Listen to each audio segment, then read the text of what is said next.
meu fera! Eu sou Vilmar Victor, eu estou com aprovados do Enem. Hoje trabalharemos o tema que é mais pedido na sua prova de Ciências Humanas e suas tecnologias. Sim, se você acompanha o Enem, se você tem olhado especificamente o novo Enem, as provas de 2009 para cá, essas são provas que têm privilegiado o tema da nossa aula de hoje.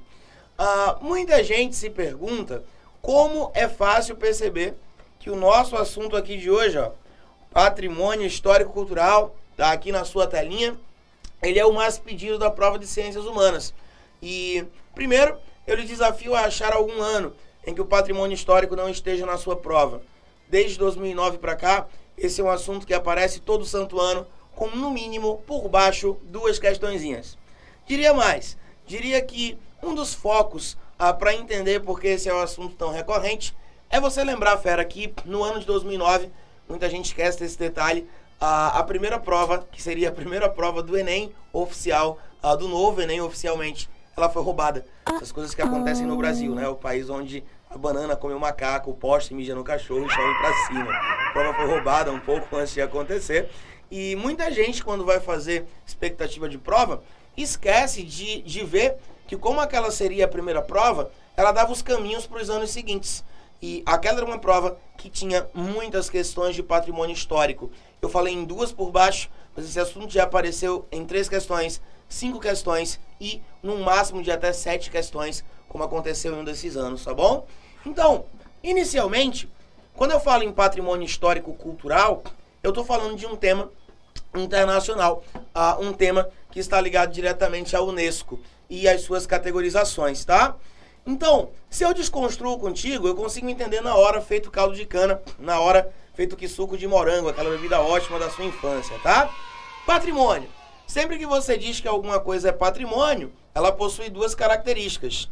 Todo patrimônio pertence a alguém, ok? E todo patrimônio possui algum valor. Sempre que você diz que algo é patrimônio, este algo possui valor e este algo pertence a alguém. Bebê, se esse patrimônio é histórico, e nós aprendemos lá com o Mark Bloch, que a história é o estudo dos homens ao longo do tempo, eu posso dizer que ele pertence a toda a humanidade. E se ele é cultural, e se em uma de suas muitas definições eu posso definir cultura como tudo aquilo que o homem produz, eu posso dizer que em parte ele é produzido pela própria humanidade, ok? Então vamos nessa. Eu tenho aqui os conceitos para a nossa aula de hoje, e eu estou trabalhando aqui com 3 conceitos especificamente. Eu tenho, inicialmente, o conceito de memória. Eu posso definir como a capacidade que alguém possui, que algum indivíduo, ou que algum grupo social, uma sociedade inteira, ou até mesmo uma civilização possuem, de rememorar o seu passado, de não esquecer aquilo que aconteceu. E eu posso dizer que o patrimônio histórico, ele é dotado de características que reativam as memórias coletivas da humanidade, de um certo país ou de grandes grupos sociais. Eu tenho aqui o conceito de identidade.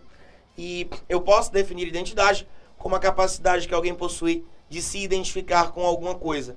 Então, eu posso dizer que no momento que eu falo sobre o patrimônio histórico, o patrimônio ele é composto por um conjunto de bens que vão reativar as memórias coletivas.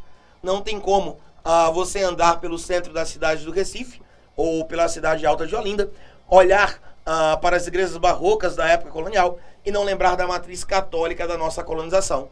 Não tem como você andar aqui no Pelourinho, na Bahia, a Bahia, como dizem os baianos, né, aquele sotaque belíssimo aqui no plano de fundo, e não lembrar do escravo africano levando pisa de cano de ferro no Brasil colonial, sofrendo os maus tratos do jugo do escravismo durante a época da colonização.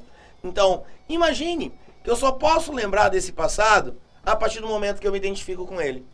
Imagine, fera, que se você traz um cara que passou a vida inteira dele no Alasca e suponha que ele não teve nenhuma instrução ao longo da sua vida, ele não recebeu nenhuma informação sobre o Brasil colonial, sobre as estruturas coloniais no Brasil, e aí você traz um cara desses pra cá e solta ele lá no Pelourinho, deixa ele lá no Pelourinho, e você vai perguntar o que é. Ele vai dizer, poxa, é um local muito bonito, mas o que é? É muito provável que ele não trace essa ideia de memória, porque vai faltar o sentimento de identidade, vai faltar a ideia da identificação. Então, muitas vezes o patrimônio, ele vai estar ligado à ligação entre a memória e a identidade. Eu posso dizer para você que, por exemplo, o conceito de identidade ele está muito ligado à própria ideia da identidade nacional que surge na Idade Moderna. Quando a gente fala de nação, o sentimento de nação é um sentimento de identidade. Eu posso dizer que a nação ela é muito mais um sentimento do que um órgão burocrático como o Estado, por exemplo. Se eu pedisse para você definir o que é ser brasileiro, você definiria muito melhor através da identificação sentimental do que juridicamente. Se eu perguntasse o que é ser brasileiro juridicamente, você diria, você é nascido nesta bagaça, né, professor, chamada Brasil. Se eu perguntasse sentimentalmente o que é ser brasileiro, você ia dizer, professor, ser brasileiro é Flórida, né?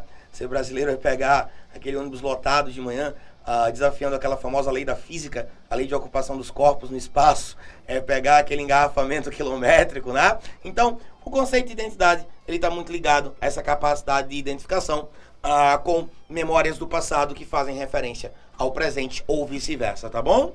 Então, eu vou encontrar aqui também, feras, o complexo conceito de cultura. Não vou negar que o conceito de cultura ele é um conceito bastante complexo, ele tem várias definições, inclusive, mas para a hora do nosso vestibular, a gente vai usar a mais simples de todas elas e que acaba sendo bem eficaz para a hora da sua prova.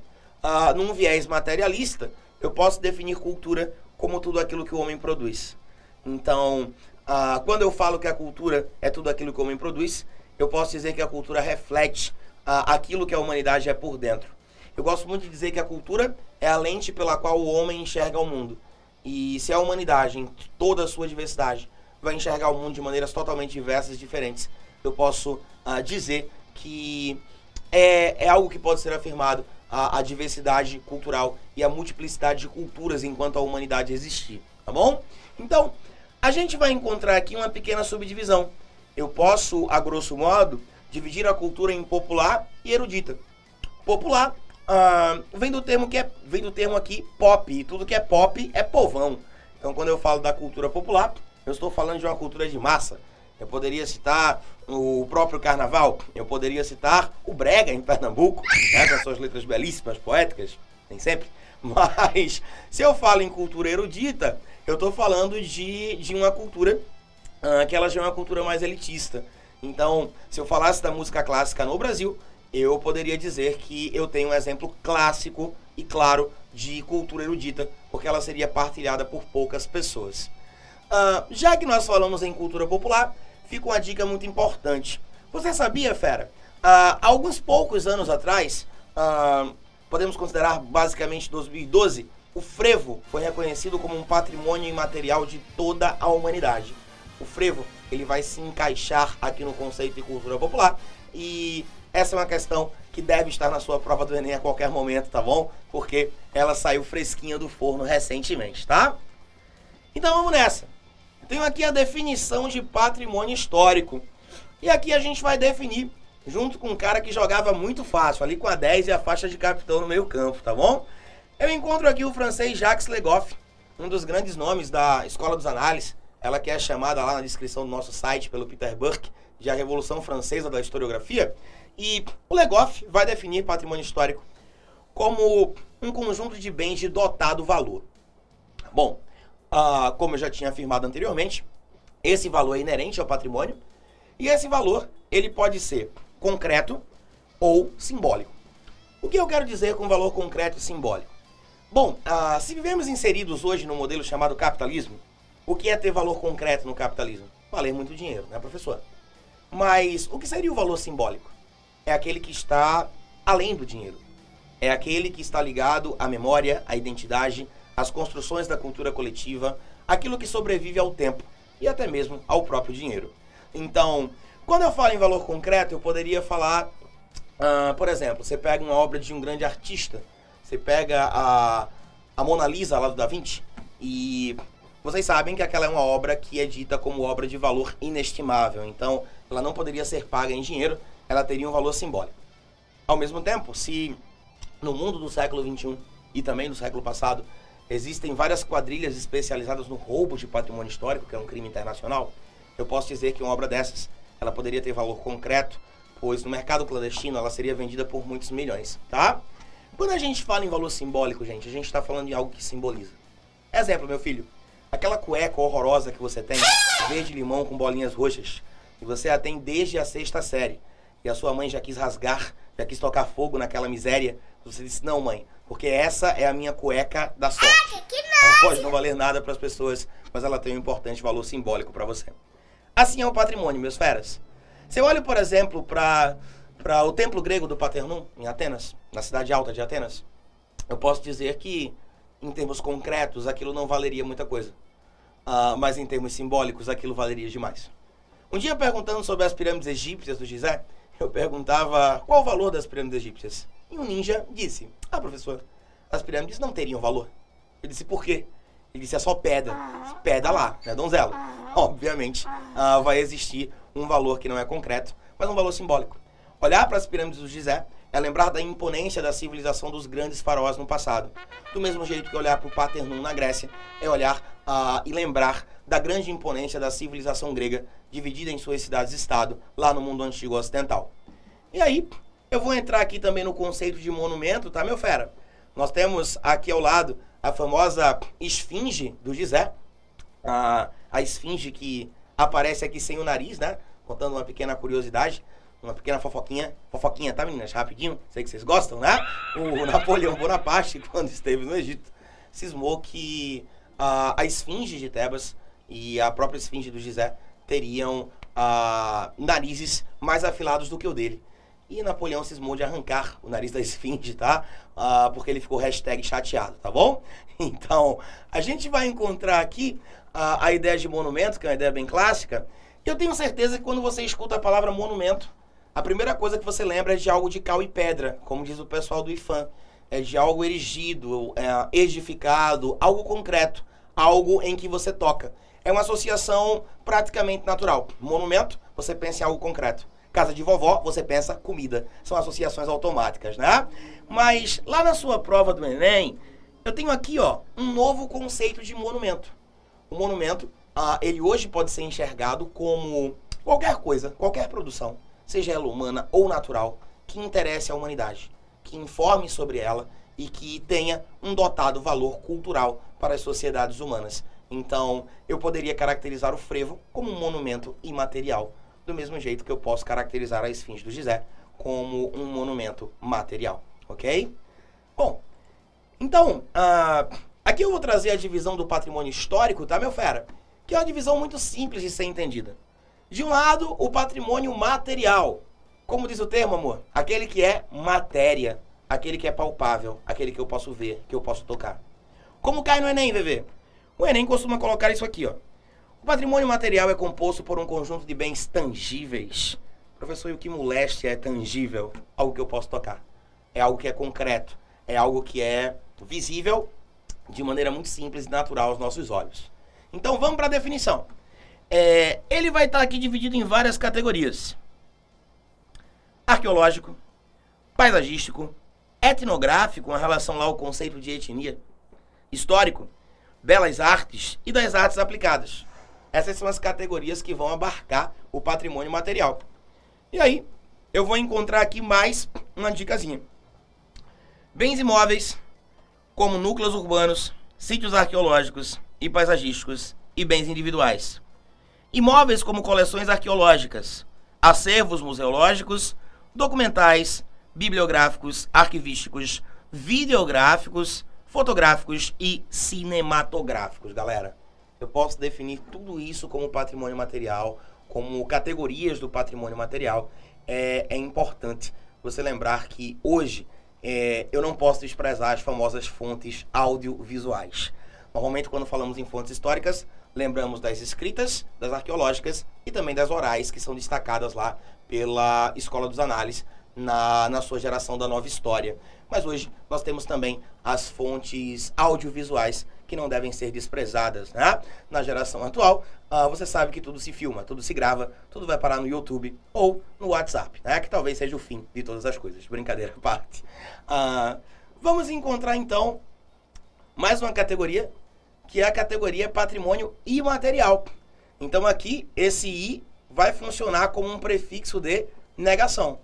No slide anterior, você encontrava ali conosco a famosa figura do Cristo Redentor, considerado, né, uma das maravilhas do mundo moderno, do mundo contemporâneo. O Cristo Redentor, ele expressaria um exemplo bem clássico do patrimônio material, é aquele que você pode tocar, aquele que é bastante visível e palpável, tá?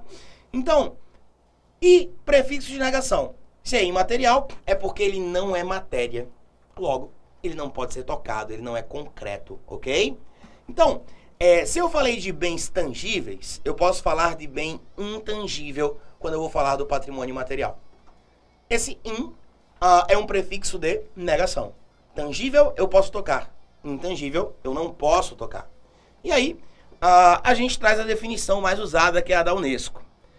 A Unesco define como patrimônio cultural imaterial as práticas, representações, expressões, conhecimentos e técnicas, junto com os instrumentos, objetos, artefatos e lugares culturais que lhes são associados, que as comunidades, os grupos, em alguns casos, os indivíduos, reconhecem como parte integrante de seu patrimônio cultural.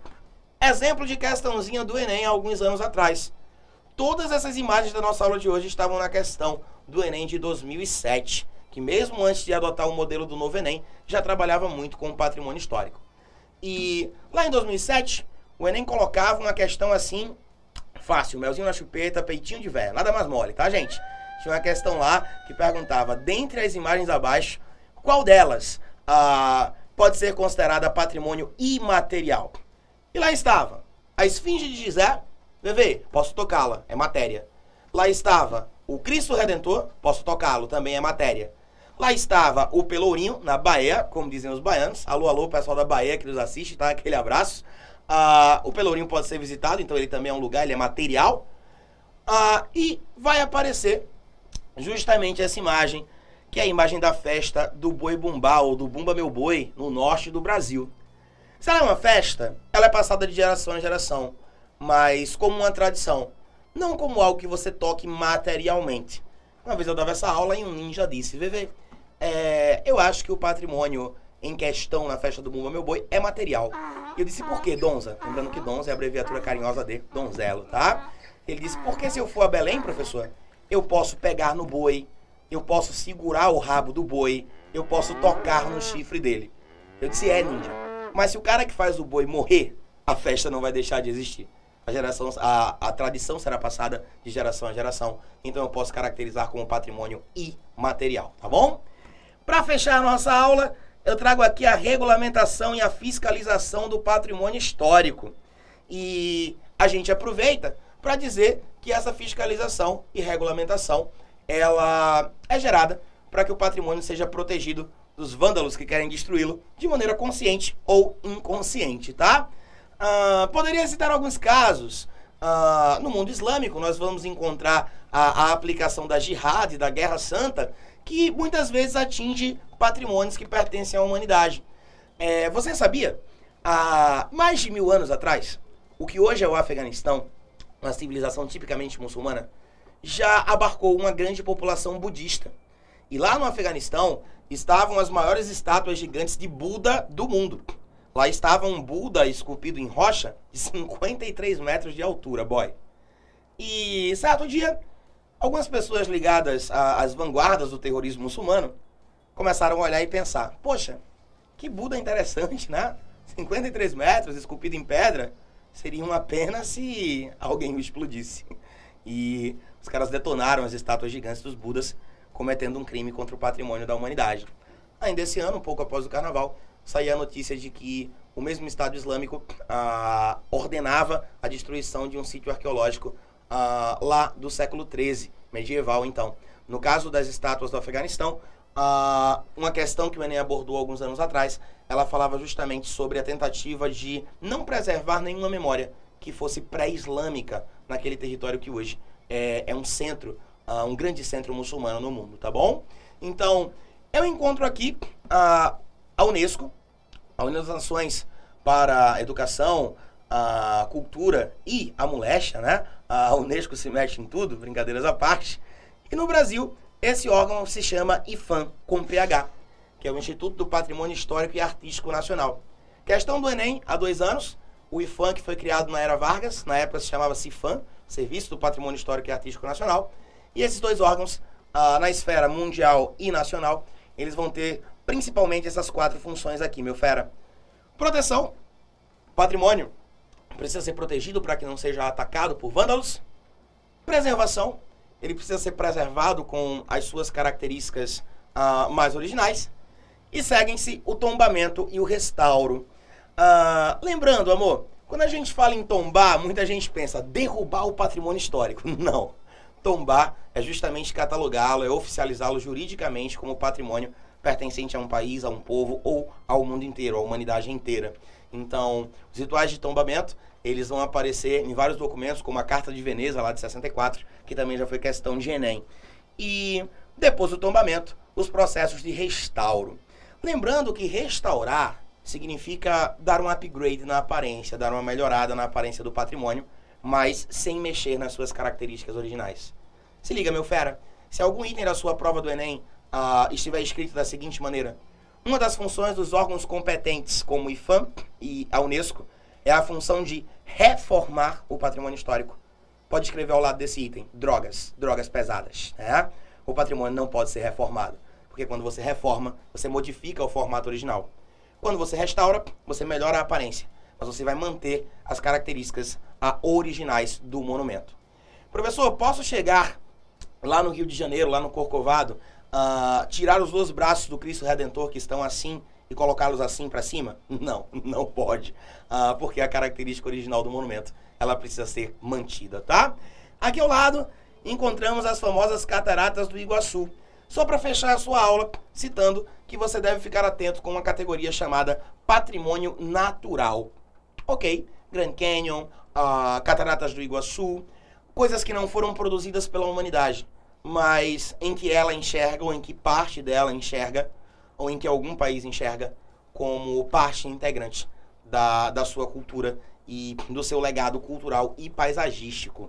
Questão do Enem sobre o Rio de Janeiro, alguns aninhos atrás, 2013, e tá lá um texto da Unesco trazendo a informação interessante que o Rio de Janeiro foi a primeira cidade do mundo a ser enquadrada numa nova categoria patrimonial, segundo a Unesco, que é a categoria de paisagem cultural.